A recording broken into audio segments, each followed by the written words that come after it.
आज आपण पारंपरिक पद्धतीने डाळवडा कसा बनवायचा ते पाहणार आहोत. ऑथेंटिक रेसिपी आहे आणि सोबतच मस्त अशी हिरवीगार चविष्ट चटणी कशी बनवायची तेही पाहणार आहोत.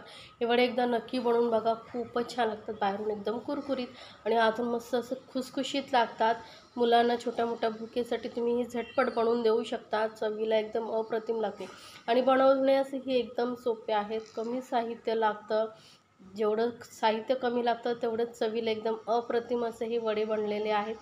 तुम्हाला बघूनच कळलं असेल. तर मी एक तोडून दाखवते बघा. एकदम बाहेरून कुरकुरीत आणि आतून एकदम मस्त असे खुसखुशीत आपले वडे झालेले आहेत. याआधी माझ्या चॅनलवरती इव्हनिंग स्नॅक्सच्या बऱ्याच रेसिपी आहेत, त्याही तुम्ही पाहू शकता. तर रेसिपी बनवायला सुरुवात करूया. तर सर्वप्रथम आधी आपण बनवून घेऊया या वड्यांबरोबर खाण्यासाठी लागणारी हिरवी चटणी. तर चटणी बघूनच तुम्हाला कळलं असेल किती अप्रतिम झालेली आहे. तर या चटणीसाठी आपल्याला लागणार आहे इथे ओलं खोबरं. तर साधारण थोडंसं पाव कप एवढं मी ओलं खोबरं घेतलेलं आहे. आणि हिरवीगार चटणीसाठी कलर येण्यासाठी आपण इथे कोथिंबीर घेतलेली आहे. देठासहितच घेतलेली, थोडी जास्त कोथिंबीर घ्यायची, त्यामुळे टेस्ट खूप छान येते. आणि पाव चमचा एवढंच राई जिरं घालायचं आहे. आणि साधारण 2 चमचे एवढं फुटाणा डाळ जे आपण चिवड्यामध्ये वगैरे वापरतो ना, ती घालायची. त्यामुळे छान बाइंडिंग येतं चटणीला. आणि इथे थोडीशी चिंच मी पाण्यामध्ये भिजवून ठेवली होती, ती घातलेली आहे. 1 चमचा एवढंच पल्प घालायचं आहे.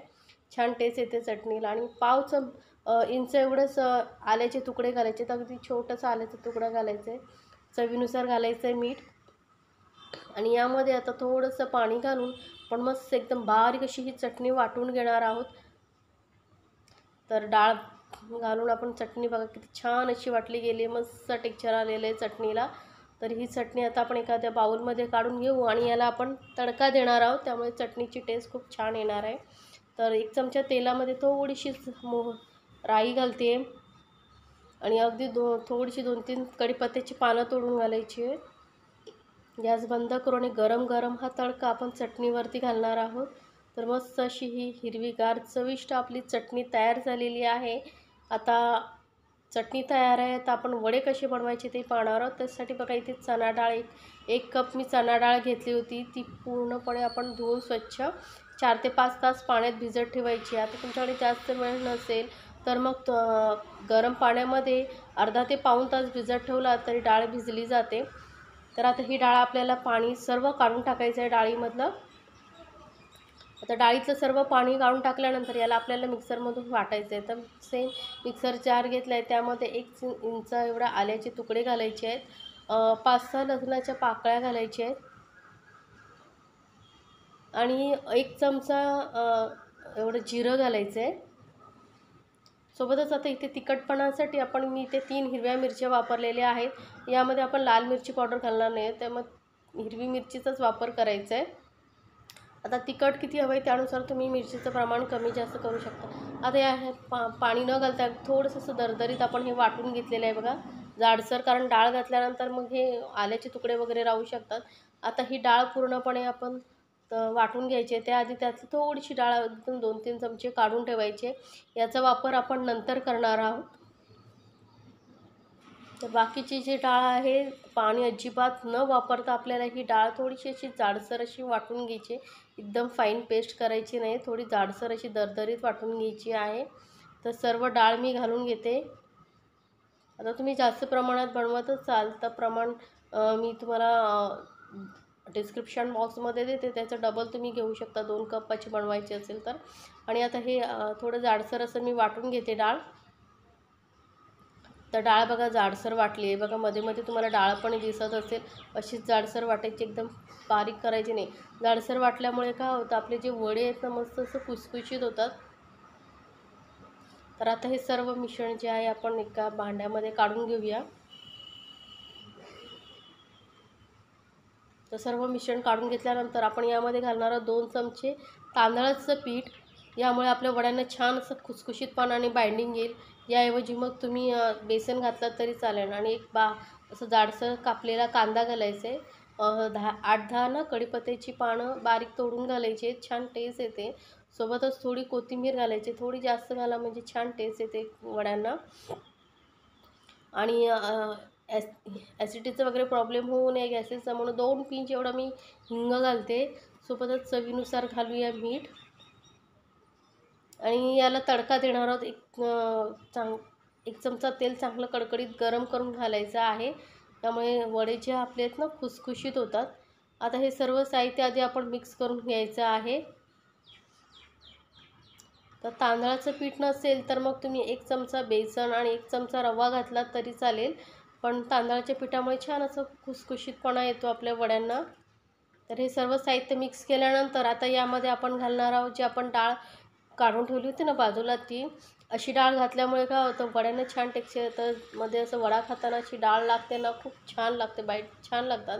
तर अशी थोडीशी डाळ साईडला ठेवून ती मिक्स करून घ्यायची सर्वात शेवटी आणि व्यवस्थित आपलं आता हे सर्व मिश्रण मिक्स करून झालेलं आहे।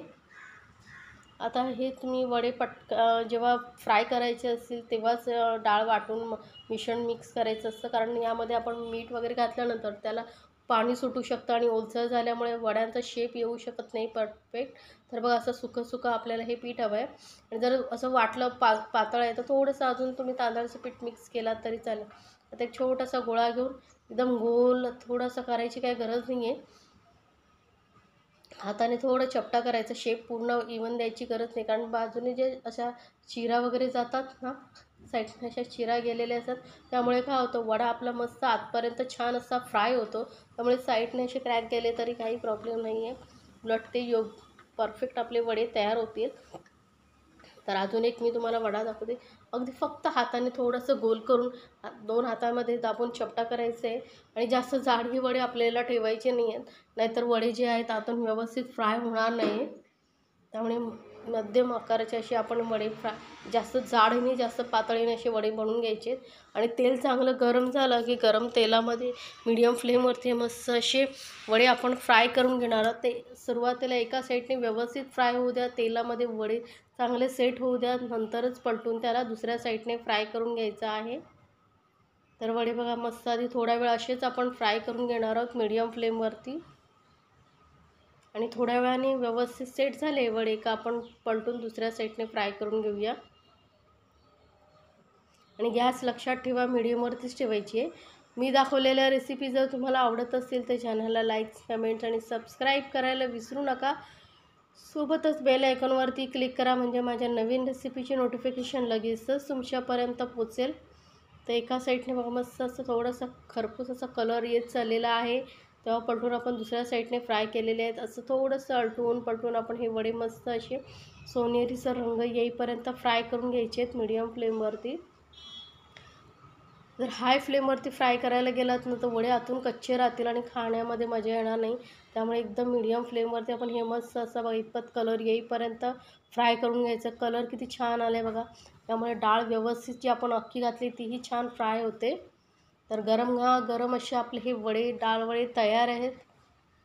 तर नक्की बनवा आणि मला कमेंट्समध्ये सांगायला विसरू नका तुम्हाला ही रेसिपी कशी वाटली आणि अशा छान छान रेसिपीसाठी आपल्या चॅनलला सबस्क्राईब करायला विसरू नका। सोबतच बेल आयकॉनवरती क्लिक करा, म्हणजे माझ्या नवीन रेसिपीची नोटिफिकेशन लगेचच तुमच्यापर्यंत पोचेल। ह्या चटणीबरोबर वडे अप्रतिम लागतात। इव्हनिंग स्नॅक्स किंवा मॉर्निंग ब्रेकफास्ट म्हणूनही तुम्ही हे वडे बनवू शकता।